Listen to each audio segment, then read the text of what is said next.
Το φυσικό γεφύρι της Μουρμουρίτας είναι μοναδικό στο είδος του.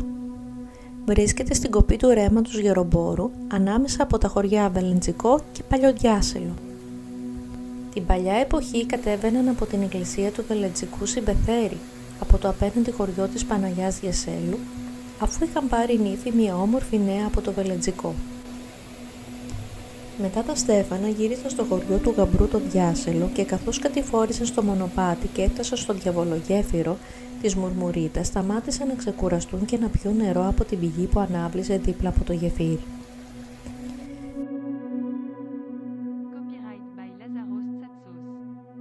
Μερικές γυναίκες θαμπομένες από την ομορφιά της νύφης και αναλογιζόμενες την πάντα κακιά συμπεριφορά της πεθεράς της είπαν: «Τι κρίμα που είναι τόσο όμορφη νύφη, θα υποφέρει σίγουρα στη ζωή της από την κακιά πεθερά της».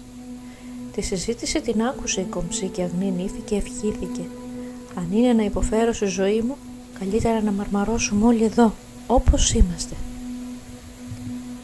Η προσευχή της νύφης εισακούστηκε και αμέσως όλοι μαρμάρωσαν και αποτυπώθηκαν στην οροφή της καμάρας του γεφυριού. Έτσι δικαιολογούν τις παράξενες σχηματικές παραστάσεις των σταλακτιτών του γεφυριού, όπου κάποιες μοιάζουν με καβαλάριδες, οργανοπαίχτες, νύφη, μουλάρια και άλλα.